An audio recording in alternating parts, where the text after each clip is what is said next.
Welcome to another episode of the Straight Up Chicago Investor Podcast. I'm Tom Shellcross, licensed agent with Second City Real Estate. With me, as always, is Mark Ainley, founder and co-owner of GC Realty. Mark, how are we doing over there? Good. I think we found a new fun way to kick off the show, because I think I'm going to make faces and try to get you to laugh and try to get you to either A, mess it up so where everyone can hear, or B, we get a fun blooper. So I think we're onto something here. I could just minimize the Zoom so I don't see you, but no, I look you right in the eyes and do it. I almost feel like you looking right in my eyes. I'm like, he's looking right at me. I got to do something funny. So it's so funny. So, all right, good. But we found a way to have fun with that intro. But yeah. I'm looking at you. Speaking of looking at you in the eyes, I saw you at the soiree. Yeah. To be in person with everyone. The NBOA put on just an excellent event. By the time this airs, this will be 4 to 5 weeks after the fact. But just amazing event, amazing group of people, great time. The venue was awesome. We got lucky on the weather. I know NBOA didn't choose the weather, but man, we got really lucky. It was a beautiful, beautiful summer night in a great location. Parking was very convenient. Like what a great night. And we had a lot of fun time. We talked to a lot of people. You won a drill set in the raffles. I left there because I went to the bar. So. Yeah. You took it a whole nother level that night. Actually. Well, I drove an hour home, but you won your drill set too there. So I was happy for you. Yeah, so thank you to Triton Realty. I had their card was the one that won it for me. So Matt Fritzl will give you a shout out. But if anyone's interested, if you're looking to scale, like these are the type of people you need to be around. I know we give the NBOA a lot of credit and all the different umbrella organizations under there, but when you want to start doing bigger buildings and talking to the people who are doing it, that's the group. That's the group here in Chicago. And it's so easy just to insert yourself by showing up to these events one after another and getting in the game. So again, I couldn't recommend it any higher to the people who are looking to scale. Yeah, well, I think like any organization, we join any group, the longer you can't just go to one meeting and leave and say I didn't get value from it. I think for me personally, it's going to multiple events, multiple meetings, having them out to ours. We've had them on here, but the more you get to know these people, you're just building your network, and the more they see your face, the more likely you're going to start having things to talk about over and over again. So like any networking group, you have to put in a little time and build those relationships. And I think these events are getting more and more fun because we've done that over the last couple of years. So I always look forward to hanging out with them. Yeah, like every major brokerage was a sponsor at that event. Like everyone who's selling 5 unit to 200 unit buildings was there. Yeah. That's who you want to be around. So, all right. So moving on, what do we got for the housing provider tip of the week here? We got an awesome show today. So I will go fast, but it kind of what this kind of correlates with what we've talked about in the past and then what we're going to talk about today. But I heard a quote this week, and it was, "Don't mistake brains for a bull market." A lot of people are listening right now. A lot of people that we've had on the show, they haven't experienced a downturn. They haven't experienced a recession. And it's been really hard to lose money in the last 5-6 years. And it's been really easy to cover up mistakes. So the whole "don't mistake brains for a bull market," we all have a lot of wind at our back that's really helping us either cover mistakes or make money when maybe we shouldn't have sometimes. So that's what I got. Good stuff. All right. We have a heavy hitter alert. For those who don't know, David Green is our most downloaded episode, and I think our guest today is going to give him a good run for his money. Our guest today, coming out with his 5th book, Real Estate by the Numbers. You can pre-order it now. And it's a beast. I heard it's over 400 pages. He has flipped hundreds of homes. He's now in the syndication space. He's a partner with Bar Down Investments. He's an advisor and one of, if not the biggest contributor to Biggerpockets. Previous host of the Biggerpockets Business Podcast. Someone who has provided a wealth of knowledge to investors everywhere. Without further ado, we are so pleased to have Jay Scott on the show. Jay, how are we doing today? I'm doing great. Thanks for having me, guys. And yes, we're gonna surpass David Green. I can't let him win anything. No, absolutely. Let's do this. So this episode, you have lived through multiple recessions. You've covered a ton of like articles and blogs on inflation and economic factors, and we're going to jump into that. But before that, you've been successful in multiple areas of real estate investment, and we're not going to cover your whole story. Most of our listeners probably already know who you are, but you've just done a lot of pivots. You started, with flipping a 70s style ranch. You've done hundreds of flips, short sales, spec homes, ground up, now multifamily. Talk to us a little bit about the mindset of identifying the right strategy and the right timing to make these moves and balancing that between, the shiny object syndrome, right? Jumping too quickly. Yeah. So it's funny. This is a topic that I'm near and dear to my heart, but I don't write about it nearly enough. But I am a big fan of being able to pivot. I found that over the years, the most successful investors I've met are the ones that are flexible. The ones that aren't just so focused on their business today that they ignore what they're going to be doing 3 months, 6 months, 2 years from now, because the market's always going to change. And what's working today in one area isn't going to be what's working tomorrow in the same area. Or if you want to expand to new areas, it's not going to be what's working in the new area. And so the best investors out there are the ones that, yeah, you have to focus on your business today. You have to be the best at whatever you're doing, but you also have to spend some time thinking about where is the market headed and where's your business headed and where is the industry headed. And so over the years, I'm not a big fan of saying, okay, let's do something today and then tomorrow we're going to pick up and we're going to do something completely different. Basically, every pivot that I've made has been taking the skills that I learned previously and applying them in some way to a new area. So just to put some specifics behind it. So 2008, I started flipping houses. And in 2008, it was really easy to find houses. I mean, there were so many foreclosures. I was in Atlanta. Literally, I could throw a dart at the MLS and whatever it hit was probably going to be a pretty good deal. And so from 2008 to 2010-ish, 11-ish, all we bought were foreclosures. My first 150 houses were foreclosures that we bought right off the MLS. 2010, I started to notice that for the first time, there was some competition. And I know anybody that was investing before 2008 probably remembers that, but after 2008, I mean, literally in my county, there might have been 3 of us that were investing. So I had no competition. 2010, I started to notice that there was some competition. I started to recognize that it was harder to get stuff off the MLS because there were a whole bunch of us competing for these deals on the MLS and prices were starting to go up. And so I realized that, okay, I need to figure out another acquisition strategy. And so I started reading and studying, and I learned all about this idea of off-market deal finding. And so going out directly to sellers, either through bandit signs, through direct mail, through cold calling, through door knocking, whatever it was. And I also started to notice in 2010, just looking at the data, that we still had a decent number of foreclosures, but as foreclosures were coming down, short sales were going up. And so that kind of set off 2 things in my mind. Number one, it's going to be harder to get deals in the next couple of years. So I have to learn how to do off-market deal finding. And number 2, there's not going to be as many foreclosures. So I'm going to have to find another niche, another type of deal that I'm going to be looking for. So in 2010, we kind of pivoted and said, okay, we're still going to keep flipping houses, but now we're going to start going to off-market acquisition strategies. And now we're going to focus on short sales. And for like 3 years, all we did was short sales. That's not true. We did some foreclosures, but the bulk of what we were doing was short sales, and the bulk of what we were doing was direct mail. And so for 3 years, again, things were really easy. Nobody else was doing direct mail. Nobody else was going after short sales because it was kind of a complicated strategy. So for 3 years, we had it easy. Just like the previous 3 years, we had it easy just doing foreclosures off the MLS. 2013 started to see a little bit of competition again, and I started to recognize that, okay, maybe we need to start rethinking exactly what it is that we're going to be doing for the next couple of years. So 2013, I started to notice that everybody was kind of competing for the same deals. Lots of people were doing off-market strategies. Lots of people were doing flips. But that's when I started to notice that that some of the leading investors, those that I kind of looked up to and were following, had started doing this thing called ground up infill construction. Basically, they were buying single family houses that were dilapidated, knocking them down and rebuilding them from scratch. And these days, everybody's kind of building ground up. But back then, nobody was doing it. And so I said, okay, well, here's a new niche. I can still use all of my strategies from foreclosures and short sales and acquisition strategies to find deals. But now I can go after these deals that nobody else are going after. And these are those things that are really dilapidated that literally need to be knocked down and rebuilt. So 2013, we bought our first infill new construction project, and we started building ground up. And for the next 2 or 3 years, basically, we focused on infill new construction. And again, nobody else was doing it at that time. We were a couple years ahead of everybody. 2015, 16 comes around. Everybody starts buying single family houses to knock down and rebuild.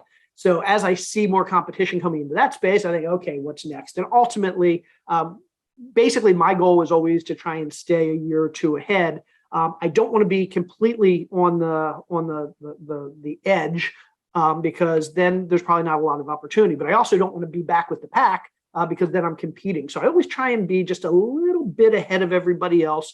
And I always kind of look to other investors that I consider to be kind of on the leading edge to see what they're focused on. And then I might stick 6 months behind them. I let them kind of figure out all the new tactics and all the new strategies and follow what they're doing. And then 6 months later, after they've kind of gotten it all figured out, I just copy them. And so for me, copying what other people are doing, smart people are doing, has kind of been my mantra. 2017, I started to realize that I felt like we had a recession coming. Obviously, I was off by a couple years. May even been off by 5 years. I mean, I don't know if you want to even consider 2020 a recession, but I felt like, hey, the market's going to change. Where do I want to be when the market changes? And I decided multifamily is the place I wanted to be when the market changed. And I knew that it was going to take me a year or two to really learn the multifamily space, to build up my network of investors, to build up my network of brokers that I'd be getting deal flow from. And so 2017, I said, okay, by 2020, I want to be fully entrenched in multifamily. So I started making that transition in 2017. By 2019, I found a multifamily operator that I was friends with. She kind of taught me the business, brought me into her company. We ended up becoming partners. Here we are in 2022. We've been partners for a couple of years. We're kind of going strong in multifamily. And now I'm starting to see everybody kind of getting into multifamily these days. And so we need to continue to stay kind of on the leading edge there.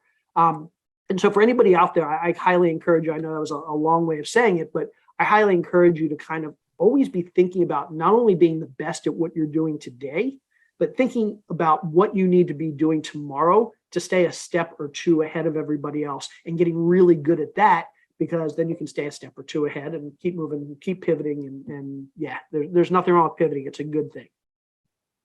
That's awesome. So we got a lot to unpack there. First off, fully agree. I can't remember the exact phrase, but it's, pioneers end up with arrows in their back, right? Like, let someone else be the first guy, and then go ahead and follow and see what works and learn from it and iterate, etc. So Jay, you mentioned recession. It's on everyone's mind. You have talked a lot about this, and we're at a very interesting crossroads. You've talked about the two threats that are almost at opposite ends of the spectrum. We have stagflation and we have a national debt crisis. Yep. And those two things do not go hand in hand. So can you first off, for our listeners, define stagflation, and then talk about these two things that are at odds with each other and what has to give here?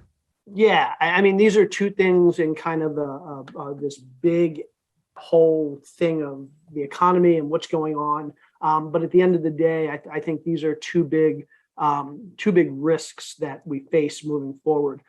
So everybody's probably aware that we have a lot of inflation in this country, and things are really expensive. We printed a lot of money, and we've devalued the dollar to a large extent.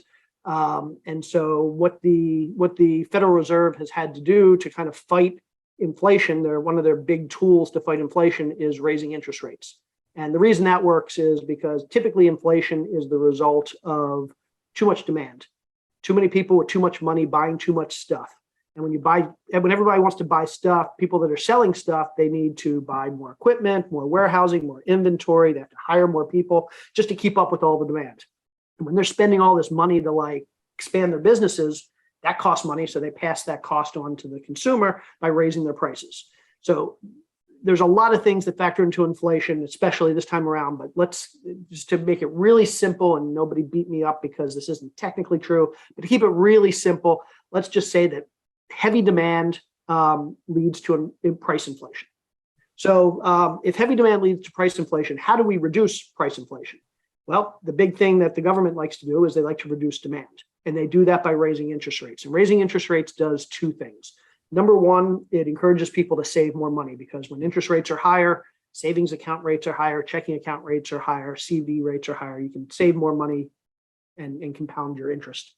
So people save more money. Number two, it costs more to buy stuff. When interest rates are high, it costs more to buy a car, it costs more to buy a house, it costs more to put things on a credit card if you're not going to pay it off.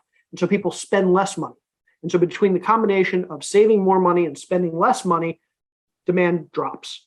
And when demand drops, businesses don't have to hire as many people, and they don't have to buy as much equipment, and they don't have to buy as much warehousing space, and they don't have to buy as much inventory. And so they're saving money, and there's less demand for their products. And so they start to drop their prices, or at least they stop raising their prices. So raising interest rates is this thing that kind of reduces inflation. And so when we have high inflation, the first thing that the Federal Reserve is going to do is it's going to raise interest rates. The thought is, the conventional thinking is, that you typically need to raise interest rates at least as high as inflation to get inflation to come down. Now, In reality, if we're seeing inflation now like we are at 8%, 9%, it's actually probably higher than that, but let's go with the government's number of 8 or 9%. Some people might be thinking, okay, does that mean we need to raise interest rates to 8 or 9%? In reality, no, because as we start raising it, interest rates, inflation is going to come down. Interest rates go up, inflation down, interest rates up, inflation down, and eventually they're going to meet somewhere in the middle. Now, the question is, where is that in the middle? Is it 3% interest rates? Is it 5% interest rates? Is it 7% interest rates? We don't know. And so what the Federal Reserve is doing at this point is they're slowly raising interest rates, hoping that inflation will come down and hoping that we can figure out where that middle point is. And then if we raise rates a little bit higher than that, that should push inflation down. But we don't know where that middle point is. So that's what brings us kind of to this dilemma. When you raise rates slowly and you bring inflation down slowly, you run this risk of slowing the economy down in a way that that's not drastic enough. If we just raised rates to 15% right now, like back in the early 80s when we saw massive inflation from the 70s, Federal Reserve literally raised rates to 20%. And that just quashed inflation right away. And we saw a big recession and everything was bad for a while, but then got back on track. And so one strategy is you just raise rates really quickly, you purposely cause a recession, everything crashes, and then we get back on track. The other way to do it is that you raise rates slowly. And you kind of step at a time and you hope to bring inflation down a little bit. But the problem is, if that doesn't go as planned, you run this risk of getting into this downward spiral where rates are going up, rates are high, inflation's coming down, but inflation's still high. So now you have high rates and high inflation. And you basically get in this situation where you have high inflation, but you also have essentially a recession. So people have stopped spending money and people like businesses aren't doing well. So businesses start laying people off, unemployment goes up, and basically the economy goes into the tank. Everything's bad, but we still have high inflation. And the situation where you have high inflation along with a bad economy, that's what we call stagflation. It's kind of the worst of both worlds. Inflation's bad, but if you have a good economy along with it, not horrible. If you have low inflation and a bad economy, not good, but not horrible. When you have a bad economy and high inflation, that's really bad. And that's what we call stagflation. So a lot of people say, okay, well, if the risk is stagflation, the reason why I don't like stagflation is because, again, it gets into a spiral that can take years or decades to get out of. It's not easy to get out of a stagflationary environment. It's easy to get out of inflation by just hiking rates really quick. But stagflation is one of these problems that economists haven't really been able to figure out how to solve quickly and easily. So one risk we have now is we raise rates slowly and potentially we get into this downward spiral. So people are saying, well, let's raise rates a little bit faster. Let's raise rates to 6, 7, 8%. That'll quash inflation really quickly. Yeah, we'll have a recession, but in a year or two, we'll be out of it. The problem with raising rates quickly is when you raise rates, these aren't just rates that apply. Interest rates don't just apply to us as consumers. They apply to the government as well. When the government prints money, when the government issues debt in the form of treasury bills and treasury bonds, they need to pay interest on those. I mean, we all hear this idea of bonds, people buying bonds, governments buying bonds, businesses buying bonds. You pay interest on bonds. And so if the government prints $1 trillion and uses that to raise money, let's say from China, they issue $1 trillion in bonds to China, China's going to expect to be paid interest on buying those bonds. And that interest is at whatever the interest rates are. And so if we raise rates to 7%, all of this debt that the US has created, they're now going to have to start paying interest on that debt at 7%. And we can't afford to do that. We already have too much debt. And if we have to pay 7% interest on all the new interest that we create, what we're going to find is that we need to print money just to pay our interest. And then we get into this other spiral, this snowball, where you're printing money to pay the interest, and now you have to pay interest on that money, and interest on that money, and interest on that money. So we're coming into this situation where we have two choices. We can raise interest rates slowly to kill inflation. We run the risk of stagflation, or we can raise rates quickly to kill inflation, and we run the risk of getting into this debt spiral where we have to print money to pay off all our debt. And so there's really no good solution for the Federal Reserve right now. They're going after the first. They're going after the raise rates slowly, and hopefully we won't get into this stagflation situation. So far we haven't, but we won't know probably for another 6 to 12 months what's going to happen. Is inflation going to come down? Is it not going to come down? Came down a little bit last month, but not a lot. So we just don't know at this point. How does that affect, so back 2008, you just no one was lending. You'd have private lenders, you'd have these mid-tier lenders, banks were closing. Like the government pumped in just as much, if not more money into everything in 2008 than they did now. But they went to the banks, and it's a different type of, most of it's still been the banks. But to me, it seems like nothing can slow down until the ability to get money in the real estate world. It seems like there's always just so much more money, and they're adjusting really quickly. It's affecting some of the sellers' cap rates, but how does like lending and all that look like in the next couple of years as how free it is right now? Yeah. So, well, you hit the nail on the head with like how money was released in 2008 versus now. And that's the reason we're seeing a lot of inflation now. In 2008, basically the government said, okay, we need to release, it was something like $4 trillion into the economy. And the way they did it is they gave $4 trillion to the banks, and they told the banks, go lend more money. In reality, the banks didn't lend. They couldn't lend $4 trillion. There weren't $4 trillion worth of worthy borrowers out there. So the banks lent $1 trillion, $1.5 trillion, $1.75 trillion, and they left $2 trillion in their reserves. And so we didn't really see $4 trillion, even though we issued $4 trillion in stimulus, we didn't see $4 trillion come into the economy. And the money that did come into the economy went very strategically to worthy borrowers who basically went to the bank and said, I can prove that I can pay this back. That's different from 2020. In 2020, and from 2020 to now, it's actually been closer to $9 trillion. So we've actually released twice as much this time around than last time. But more importantly, instead of giving that money to the banks and saying, hey, lend more money, control the flow of money into the economy, instead, what the government did was they said, and rightfully so, because 2020 was a really bad time and people were starving and couldn't work. They said, instead of going through the banks, we're just going to start sending checks to people.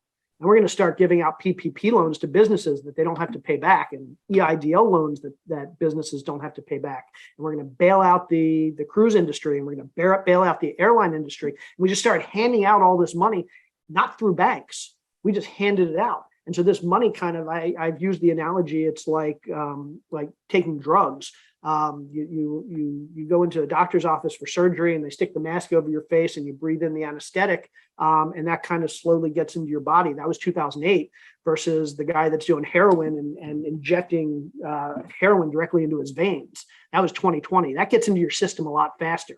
You don't have to wait for that. And that's what happened in 2020.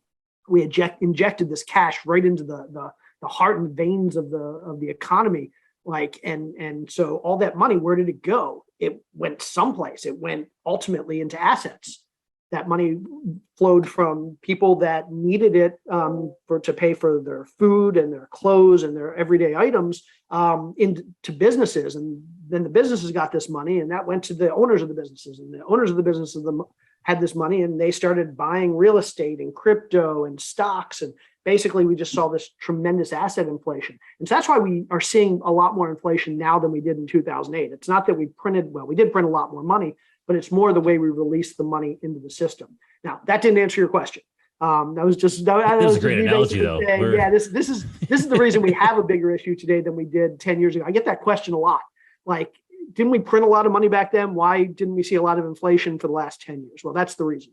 But in terms of lending, I think what we're going to see is, and we see this in a lot of recessions, I don't think we're going to have a 2008 type event. I don't think we're going to see a crash. If we do see a major downturn, I don't think real estate's going to get hit nearly as bad this time as it did in 2008. If you look back over the last 160 years, this will be our 35th recession in the last 160 years. That means if you do the division, 160 divided by 35, there's a recession every 5 years. We see a lot of recessions. 99% of them, or some vast majority of them, I think I can only think of two where real estate got hit really hard. That was the Great Depression and the Great Recession in 2008. 33 of the 35 recessions, or 32 out of the 34 recessions that we've seen till now, real estate hasn't gotten hit that hard. Maybe it's gotten hit a little bit, but wasn't like 2008. So just statistically, what we've seen throughout history in this country, the next recession is probably not going to hit real estate that hard. But what we do tend to see is lending tighten up. We see credit tighten up. And this is often what leads to a bigger downturn in the economy in general. People have trouble borrowing money so that they can pay their mortgage or buy stuff on their credit cards. People have lots of debt. I mean, that's no secret. And so people are relying on credit. They're relying on debt to continue to live. Basically, it's this pyramid scheme that we all kind of build up in our families where we have lots of debt, and to pay our mortgage or to buy clothes or to buy food next month, we need more debt. And when lenders say, hey, we're not making debt easy to get, or we're only allowing debt to go to people that are credit worthy, lots of people start to fail. Lots of families start to fail. Lots of small businesses start to fail. And what we see people claim bankruptcy. We see businesses claim bankruptcy. We see people go into foreclosures. And basically what's happening is all this debt that people are created it's vanishing. If I foreclose on my house, that $300,000 in debt I might have on my mortgage goes away. I mean, it doesn't really go away. The bank eats it, but it goes away. If I claim bankruptcy, that $100,000 somebody might have on their credit card, that kind of goes away. Again, it doesn't go away, but the credit card company eats it. But we have all this debt that if you look at a chart that shows we have $14 trillion in consumer debt right now during a recession, because people are declaring bankruptcy and businesses are going out of businesses and things are getting foreclosed on, that $14 trillion in debt drops to 8 trillion or 7 trillion or 9 trillion. And basically we've sort of reset the economy. And this is what a recession is. It's basically a reset in the debt of the economy, so that we can start again. And then in 5 or 6 or 8 years, after we've built up all that debt again, we can do the same thing again. It sounds messed up when you word it that way. It sounds irresponsible. And so, it's funny. We call it the business cycle or the economic cycle, but economists call it the debt cycle, because that's really what it is. That's what leads us into a recession. The fact that everybody's just living off of credit, including not just people, but businesses. Everybody's living off of credit. And we get to the point where we've built up so much credit that it's unsustainable. And we need an event that kind of disposes of all of that bad debt and bad credit and basically resets so that people are back in decent financial situations again. So that's essentially what our economic cycle is. It's just that debt going up and down. Yep. So Jay, you mentioned you don't feel this is going to be like '08 if we do have any sort of downturn here, and I agree with that historical perspective. However, like a lot of our listeners or a lot of people in real estate now only have '08 as a reference point. Yep. Do you see any truth to maybe you're right, historically this shouldn't be that bad, but because everyone has '08 on their mind and humans are not rational creatures, we turn this into something worse than it is? Like, do you feel like there could be like that hysteria because we turn it into something that was, all right, this kind of sucks, to, oh my God, this is terrible? Yeah, well, that's something that economists talk about a lot, is that economic cycles are more self-fulfilling prophecy than anything else. It's if people think that the economy is going downhill, they're going to start acting differently. They're going to stop spending money. They're going to start saving and hoarding money. They're going to start buying less stuff or cheaper stuff. They're going to start living off of less. And ultimately, that's going to slow down the economy because people are spending money. What is our economy? Our economy, we talk about this thing called GDP, gross domestic product, which is basically the total output of the economy. And we literally measure the health of the economy by GDP. We want it to keep growing. We want the total output of this economy to expand. And when people stop spending and start saving more, that slows down the economy. And so if people think we're heading towards a recession, they're going to do something that's going to cause us to head towards a recession. And even more so than people doing that, we often talk about like people kind of leading a recession. And when recessions happen, bad things happen to people. But for the most part, businesses are the thing that lead the economic cycle. And it's less what people are doing, it's more what businesses are doing. If you want to know where the economy is headed, don't take a poll of random Americans where you think the economy is headed. Take a poll of CEOs. And if CEOs tell you they think things are going to be bad, things are going to be bad because who spends the most money in this country? Businesses. And if CEOs think we're headed towards a recession, they're going to stop spending money. They're going to stop buying equipment. They're going to stop buying inventory. They're going to stop hiring. They're going to do all these things that are going to slow down the economy. And over the last few months, that's kind of been the biggest thing that stood out to me, is that CEOs are starting to get very wary of the economy. It took longer than it took the average American. The average American for the last 6 months has been concerned, but over the last month or two, CEOs are starting to get concerned. And that's what really scares me, because again, when they stop spending money, when they think we're heading towards a downturn, well, they're actually going to cause it, because their beliefs and actions are going to drive us further into that. So right now we have a tight job market. CEOs cutting back expenses and probably new hires. Do you see any benefit in that, where it could kind of average out the struggles people are having hiring people these days? So, I mean, the job market is one of those things that I have a feeling business schools are going to be doing, like analysis of what's going on in our job market today, 20 years from now. I don't think anybody here really fully understands it. When I say anybody here, I mean anybody. I don't think anybody understands what's going on. We've got 3.5% unemployment, which is like the lowest, tied for the lowest in history. We have very few people claiming unemployment every week. I mean, we don't seem to have a whole lot of people complaining about unemployment. At the same time, we have more open positions than we have people looking for work. But in a lot of ways, it feels like we're heading into a recession. So how do you reconcile those two things? And the reality is that our job, what the job market looks like today has changed. So a lot of people now are working the gig economy. So people driving for Uber and DoorDash. A lot of people who during the downturn were able to save a lot of money because there was stimulus and they weren't going out a lot and whatever. So they might have started day trading. And we all know the stock market went through the roof. So a lot of people may have made a lot of money off of the stock market and crypto during the downturn. So there are a lot of people who maybe don't need to work for 6 months or a year because they're now flush compared to where they were a couple of years ago. A lot of people getting second and third jobs. And yeah, we measure that, but not as closely. We don't talk about that as much as we talk about that 4.5% unemployment number. There are a lot of people out there that are working 2 jobs now or 3 jobs because their hours are getting cut or their wages are getting cut. So in some ways, the job market looks really, really strong. In other ways, it looks kind of weak. We also have this situation where with 2020, it's very likely that we had literally millions of people who were on the verge of retirement. They were going to retire in the next 5 years. But instead of them retiring 20% this year, 20% next year for the 5 years, in 2020, when everything kind of went off a cliff, we now had 100% of those people decide to retire all at the same time. And so now we have millions of people out of the workforce all at once, when it would have been a few 100,000 every year for 5 years. And suddenly all of our data kind of goes out the window because we're not looking at apples to apples data anymore, because we now have millions of people that we expected to be in the job force that are no longer in the job force. And so all of this basically means that we don't really know what's going on with employment. And yeah, that 3.5 number looks really strong. There are other numbers that don't look as strong. And then 2 days ago, I read that, I forget who took the poll, but there was some poll of CEOs that 50% of CEOs say they expect layoffs in the next 6 months.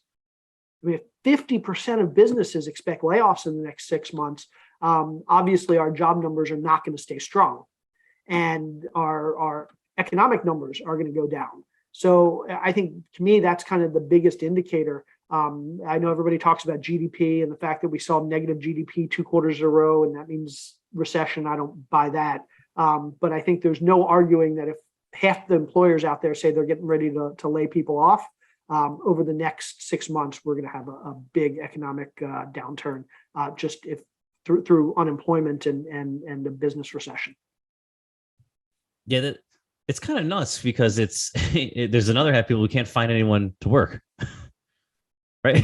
It's like, I think the mismatch is that with inflation, the price of everything's going through the roof. Wages aren't keeping up. So we have inflation at 8 or 9%. We have wage growth at 5%. So people are still losing 3% of their spending power every year, even if they keep working. And so what people are doing is they're saying, I need better jobs. I need more money. So people are trying to get jobs that pay more relative to what they're worth than they were a couple of years ago, because inflation is higher than wage growth. And so everybody's kind of holding out for a better job. They're saying, yeah, 3, 4, 5 years ago, I might have been happy to take a job for $40,000 a year. Now I need a job for $60,000 a year. And there are plenty of jobs out there, but there aren't nearly as many $60,000 jobs as there are $40,000 jobs. And so I think that's the issue that we're seeing with too many open positions and not enough workers, is that there's just a mismatch between the types of open positions, the pay for those open positions, and the workers who are willing to take that particular salary. I think anyone that had the taste of working from home too, if they're looking for something, they're definitely not going to be like, oh, let's go back to office 5 days a week for 10 hours a day. So yeah, I think that's the other struggle. Yeah. And then there's, and I'm making this up, I don't know, but I have to imagine there are a lot of people out there who were working and they had daycare and they had their kids in daycare. And they never really did the math to realize that after you pay for daycare and you pay for the gas in your car and you pay for all the other things, that your job was basically just paying for your kids to be in daycare. Maybe you're making a little bit of money, but you get to the point where you get laid off from your job or your kids are no longer in school, so you have to stay home with them. And you realize, I could have saved money by staying home with my kids and raising my kids. And so I think there are a lot of men and women out there who are like just realizing that putting their kids in daycare and getting a job is not necessarily the best financial decision. They can make just as much money by not paying for daycare and not paying to commute back and forth and not paying for lunches and not paying for the new clothes that they require for their jobs, and just stay home with their kids. And now they have the same amount of money. Yep. So Jay, knowing all this information, are you still out there actively looking for deals? And if so, how has your underwriting changed? Yeah. So yes, we're always looking for deals. I'm a big proponent that there's always something in real estate you can do that will be beneficial. I even wrote a book on the topic called Recession-Proof Real Estate Investing, which is all about the economic cycle and what you should be doing at different parts of the economic cycle to really maximize your profits and minimize your risk. And so during these times, again, one of the reasons that I moved into multifamily back in 2018-19 was because I felt like we were heading towards a recession. And I really like multifamily investing during a recession for a number of reasons. And I won't go into those here, but I will say that right now, what I'm focused on is I'm focused on longer term holds. And when I say longer term, relative to flipping. So I like 3 to 5 year holds at a minimum, because I do think that we are going to be in a recession. If we're not already, we will be in the next couple of months. Typically, recessions last no longer than 18 months. Typically, we have this run up to a recession where we raise interest rates, we get into a recession, and then the Federal Reserve realizes, we need to get out of that recession. And to do that, they lower interest rates. Typically, that cycle from starting to raise interest rates to starting to lower interest rates is less than 2 years. So if you think they started raising interest rates 6 months ago, reasonable to assume that in the next 18 months, we're going to start lowering interest rates again. So even if the real estate market does take a hit over the next year and a half, I think within a year and a half, things are going to come back. So if you're buying property today, and you can buy at a decent discount today because there's not a lot of demand or because some sellers are more desperate, and you can hold that property for the next 2, 3, 4, 5 years, you're going to find that you've got some really good deals in your hands. So right now, what I encourage people to do is stay away from the transactional real estate. Don't flip houses. If you're really good at it and you're not very risk averse, okay, keep flipping houses. But the likelihood is that we're not going to see a lot of value growth in real estate over the next year or two. So if you're flipping, you have to go back to the fundamentals. You really have to go back to being able to add value and not expect the market to add value. I see a lot of people who have flipped houses over the last couple of years who think they're geniuses because, I made 40% on that flip. I made 70% on that flip. And the market was up 40%. Exactly. The reality was, if the market hadn't gone up in that time, they would have broken even or lost money. They didn't do a good job, but they'll never realize that. So unless you really know what you're doing, be cautious with flipping. Focus on the longer term buy and holds. Don't buy anything now that you're going to have to refinance in a year or two, because like Mark said, one of the things we see during a recession is that lending tightens. It's going to be a lot harder to get a loan next year, most likely, than it is this year. So if you have anything right now that you either are going to need to finance or you're going to need to refinance in the near future, do it now. Don't wait. I would tell people if you don't have good credit, well, now's the time to be working on your credit. Because let me tell you something, when lending does tighten, the people that are going to get the loans are the ones that have 740 and above credit scores. I remember 2008 when literally you couldn't get a mortgage without a 740 credit score. Now it's down to like 620 or 580 or something. It's going to move back up. So work on your credit. Extend your credit lines. So if you have a credit card right now with a limit of 20,000, call and ask them if you can increase it to 30,000. I'm not saying use that money. Don't use that money unless you really need it. But it's nice to have available if you find some amazing deal that you just can't finance any other way. It's nice to have that available. You own your personal residence and you have a lot of equity in it. Go get a HELOC. Again, don't take that money out. Don't pay interest on that money, but have it available, because if in a year you can't get a loan, but you find a great deal, you'll be glad you got that HELOC now and have that credit available. So there are strategies that you can be doing now. And there are a lot of strategies that I like, but most of them focus on at least midterm holds. And I'm not a fan of anything that's highly transactional right now. Got it. So common motif we've had here is, all boats rise with the tide. Yep. Given that, now let's say you're a passive investor and you're looking to invest. Everyone has won over the last 5 years, yep. Right? Like it's very hard to lose money in any sort of 3 to 5 year exit that started in 18, right? Yep. So as someone who's looking at that and looking at past success, what would you say to someone looking to judge an operator, right? Like how do you judge that? Because everyone's been a winner. Yeah. I would say definitely look for the people that know the economy and have written books on the economy. No, just kidding. But to some degree, you want people who have lived through multiple recessions. I'm not going to lie. I'm partial, but because I invest passively with other people. I like the older investors. And so I'm an old guy, I'm 50, but I want to invest with the 60 and 70-year-old investors because they've gone through the cycle a lot more than I have. I want the ones that tend to be conservative. I want the ones that will show me their underwriting. Because literally I will look at other people's underwriting and I will pick it apart. We talk about passive investing, and there is a such thing as passive investing, but it only becomes passive after you make the decision to invest. And I encourage everybody to really understand whatever it is you're investing in really well, so that between the time you think about investing and you decide to invest, you can really do your due diligence. What I'll do with a lot of our investors is, even if they don't ask for it, I'll say, let's sit down and walk through the underwriting. I want you to have an idea of how multifamily underwriting works, so that whether you invest with me or somebody else, you can make better decisions. So don't be scared to, like, whoever you're going to invest with, say, hey, walk me through the underwriting. Tell me why you've been conservative. Where are all these areas that you've been conservative? Because the good operators are the ones that will say, yeah, we didn't factor this in, but it can help us. We didn't factor this in, but it could help us. We didn't factor this in, but it could help us. Because you want kind of all of those stopgaps to kind of add up, and if things go down the tubes, down the toilet, you have potential things that can help you. So I prefer those who've been doing this for more than at least one cycle. I tend to prefer the older investors. I want the investors who are investing that are willing to be transparent about their operations and transparent about their underwriting. I always look for operators who are very good with their communication. That to me is a big thing. So I realize that some deals don't always go well. Well, I want to know that on day one. I don't want to find that out the day that you call me up and say, I lost all your money. So good communication is really important to me.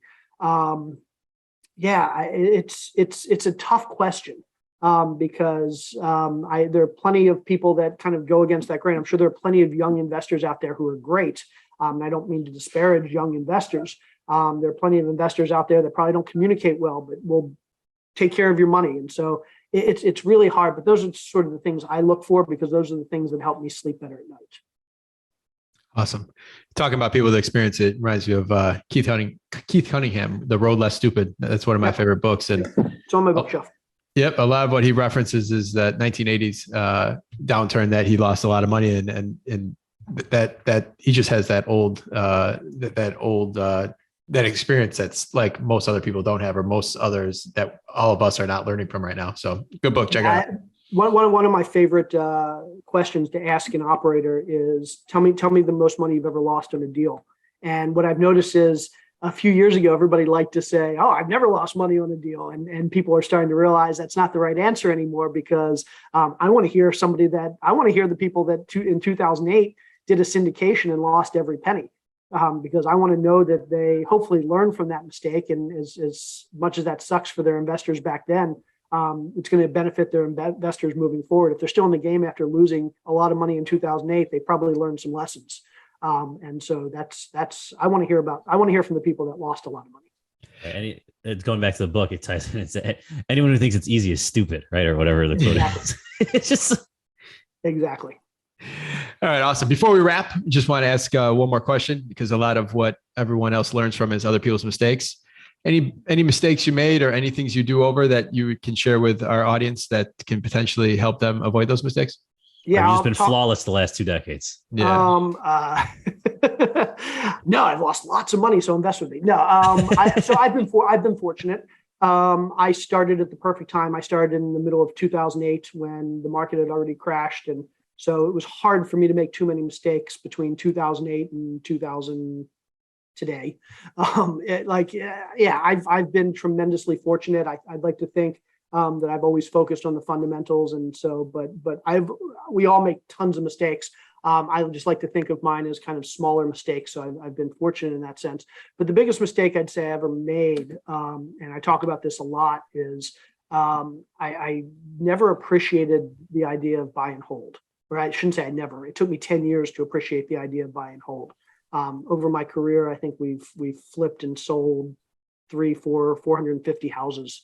And I look back and I realized that if I would have kept a third of those, my net worth would be $20 million higher right now. You don't realize that the value in real estate is that so you do get some natural appreciation. I'm not a big fan of natural appreciation. And over the last 100 years, real estate has appreciated on average about the pace of inflation. So you don't make a ton of money just holding real estate just from it appreciating, but you get benefit from, you get cash flow every year. You do have forced appreciation. All of us, well, not all of us, but many of us will take our properties and we'll improve them. And so we can increase the value just through doing smart renovations. We can increase the rent through doing smart renovations. Plus we get the tax benefits. And I think a lot of younger people, me up until the last few years, I never appreciated the tax benefits of my real estate. But I think if younger people started thinking more about the tax benefits, they'd realize that over the course of 10 or 20 or 30 years, you can literally make millions of dollars just by being smart with taxes. And then the biggest benefit with real estate is just this idea of we can use leverage. I can get a loan today and my tenants can pay down that loan. And literally I'm making 4, 5, 6, 7% per year in, it's not cash flow because I'm not actually getting the cash, but equity buildup, which is almost as good as cash flow because I can get it as soon as I sell or refinance. Like I'm making 5, 6, 7% per year just in my tenants paying down the principal on my loan. And so we look at the stock market and you see the stock market's making 8% over time. My real estate makes 5, 6, 7% just through loan pay down. You add on the tax benefits, you add on the appreciation, you add on the cash flow, and it's real easy for your real estate to make 12, 13, 14, 15%. And so what I recommend people think about is don't just think about the cash flow. Think about all the different aspects of making money in real estate and consider that if you're going to flip houses, if you're going to buy 4, flip 3 and hold 1. Because the real value in real estate is that paying down of your principal over time, building equity. We don't want to be working 20 years from now, most of us. And so the way to avoid that is if you have to flip, hold a couple. And if you don't have to flip, then hold every one you buy, because that's what's really going to make you money long term. And I wish I would have realized that 10 years sooner. Yeah, and to the whole point of what we were talking about today, that 30-year fixed you have, or that long-term debt, no matter what inflation is doing right now, as long as you have fixed, that's not going up. Your mortgage will stay the same. So that's a way to protect that as well too. Yeah, a year ago, I wrote a post on Facebook basically telling people the house is no longer the asset, the loan's the asset. And I would take out a 30-year fixed loan on basically anything. If you could give me a 30-year fixed on my dog, I'd take out a 30-year fixed on my dog. It's the loan that I'm paying down in inflated dollars. that's the real asset. Even if the underlying asset, the house, isn't going up in value, the loan is still hedging inflation and beating inflation. Before we do wrap up, I got one more thing. I heard on a recent podcast you did, and I wanted the listeners to hear this. Maybe you could comment on it. But a lot of people that are buying for ad value or planning on increasing rents, they're not they definitely build in the rent increase, but they're not building in the expense increase. And if you could just touch a second for that, of how people are really missing that. Yeah, absolutely. Especially in the multifamily world, this is a big thing, because at the end of the day, the value of your multifamily, the value of any piece of commercial real estate is going to be in its net operating income, the amount of money it pulls in. And we all think about the fact that rents are going through the roof and we're going to be making more money next year than last year. But we often forget that there are expenses that go along with that. And if rents are going up 5, 6, 7%, most likely our insurance is going to go up more than normal, and our taxes are going to go up more than normal, and our maintenance costs are going to go up more than normal, and our advertising and marketing costs for tenants are going to go up more than normal. Our property management costs might go up more than normal. And so I see so many, I mentioned earlier that I like to dig into the underwriting of deals that I invest in. So often I'll see an operator underwrite 5% rent increases for next year and 2 or 3% expense increases. Well, first of all, I think 5% rent increases, yeah, we may have seen that the last couple of years, but that's not going to continue forever. So I don't like that number, but I certainly don't like the 2 or 3% expense increases when we have inflation at 8 or 9%. So if your expenses if in your underwriting, your expenses aren't increasing at least the rate of your rents, you're probably not being conservative enough. Great advice. Mark, let's take this to wrap. All right. We have 6 questions for you that let's do it. That you can do. So what is your competitive advantage as an investor? How have you been able to do so much in 10 years? I am an engineer by education and mindset. And so I think I've done a pretty good job of taking the emotion out of it and really just being able to look at the numbers and understand the numbers behind investing. And so for me, it's just, I do this very unemotionally. Jay, what's one piece of advice you would tell someone that has yet to buy their first property? Don't give up. So the biggest truism I found in real estate, there are no secrets in this business, but the closest I've gotten to a secret is I meet 2 types of people. One, I meet a whole bunch of people that have never done a deal. 95% of the people I meet want to do a deal, have never done a deal. The other 5% of people that I meet have done 3, 5, 10, 50 deals. There's one type of person I never meet in this business, and that's somebody that's done one deal. Nobody does one deal, because if you can do that one deal, if you can get yourself in the 5% that does at least one deal, then you're going to do 3, 5, 10, 50, 100 deals. So what I tell people is don't give up until you get that one deal. And then if you want to give up after one, go for it, but nobody will. Yeah, that's so true. It's almost a tie back to our heroin comment earlier. Awesome. What do you do for fun? What do I do for fun? I have 2 kids and a puppy. So basically, I don't have fun. No, I'm just kidding. Certainly my family, I spend a lot of time with family. But I used to be a semi-professional poker player, something few people know about me. And so when I get the chance, I like to go out. A few friends and I go out to the World Series of Poker every year and play the World Series of Poker and try and get to Vegas a couple times a year. So that's kind of my secret hobby. Nice. Love it. What kind of dog?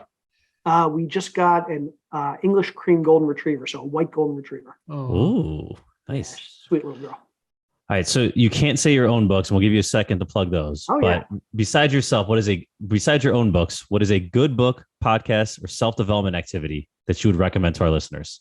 Yeah, I'm going to recommend a book. It's called The Goal, GOAL. And it's basically, it was written back in the 80s, I think.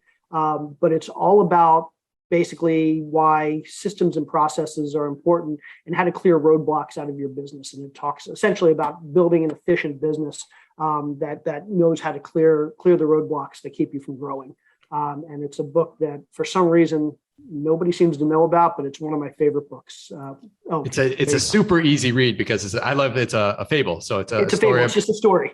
Yeah, it's a great book. And the whole us trying to uncover process and stuff like that. Great book, easy read, but Yeah. just trying to break down systems, especially it's great for flippers or rehabbers or ground up build. Like it just helps you just kind of understand how to take out roadblocks. Awesome book. Yeah.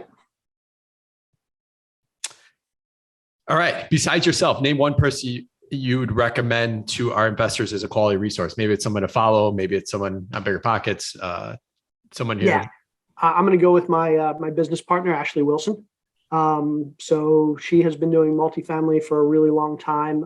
I'm really good on the number side. I'm kind of the fundraiser. I'm the underwriter guy. She knows more about asset management. When we use the term asset management, that's basically managing the property, managing the business plan for large properties, more so than pretty much anybody I've ever met. And she talks a lot about that on other people's podcasts. And she's hired by a lot of companies that people would probably have heard of to help them with their asset management. So for anybody out there, especially if you're doing commercial or multifamily that want to get really good on the asset management side of things, Ashley is probably the best resource I've ever met. We'll make sure to link to her in the show notes. Jay, thank you so much. You provide a ton of value to our listeners. How can they learn more about you? Give us some info on the upcoming book or some of the books you've already written. And is there any other way they can provide value to you? No, I appreciate that. So yeah, I do have a new book out that I appreciate you giving me the opportunity to mention. It's called Real Estate by the Numbers. If I retitled it, I'd probably call it Thinking Like an Investor, because the book is really all about all the math and concepts and strategy and important stuff that goes into investing, and really thinking like a seasoned investor, and understanding all the important concepts in investing. And the book is pre-order now. It'll be out in October. But anybody that wants to learn more, to pre-order it, you can go to numbersbook.com, And anybody that wants to reach out to me, you can learn more about me and get linked out to everything, or contact me if you go to www.connectwithjscott.com. So numbersbook.com and connectwithjscott.com, and that'll get you everywhere you need to go. Great. And we will link to that all in the show notes. Awesome. Mark, Appreciate it. You ready to get this one right? Yes. Who are we playing for? Julie Sumpton out of LaGrange. We got a bunch of LaGrange people here. So, all right. So I made this one a little easier. So our guest today, flipped probably a couple hundred homes in the Atlanta, Georgia area. I was trying to find a way to tie that in Chicago. So Mark, let's see if you know your geography. What is the least amount of states you're driving your car? What is the least amount of states you can travel through from Atlanta, Georgia to Chicago, Illinois? Where you go: Tennessee, Kentucky, Indiana, Illinois. That's how you do it. You can skip Indiana though. You can? Kentucky touches Illinois. Oh yeah, I guess it does. But that's the fastest route though, because I have driven that from Atlanta to Chicago. The question was the least amount of states. Oh yeah. Try to give you a layup. But it's the process, the efficiency of like going a straight line. Like no roadblocks. Like I couldn't. I could have made this easy. I've also flipped 50 houses in Milwaukee, Wisconsin. So how many states from Milwaukee to Chicago? We know that. That's easy. Probably use some Chicago crews. But then it's a trick. Do you count Wisconsin and Illinois? Do you not count? That's a good point. So 0. Awesome. All right. We'll let her win the gift secret there. So we won't hold her back because that's Redova's money. Who cares? Yeah. It's a sponsor's money. So we're good. Jay, awesome show. Thank you very much, Tom. Thank you as always. Listeners, we're going to link on our website to get Jay's books, the new one coming out and his old ones as well too. So check that out. Check out other resources, our networking page for all the local meetups that we actually modified this week. So check that out for anything new. And we added a handful in there as well too. But thank you, Jay. Thank you, Tom. And listeners, we'll see you next week. Thanks all.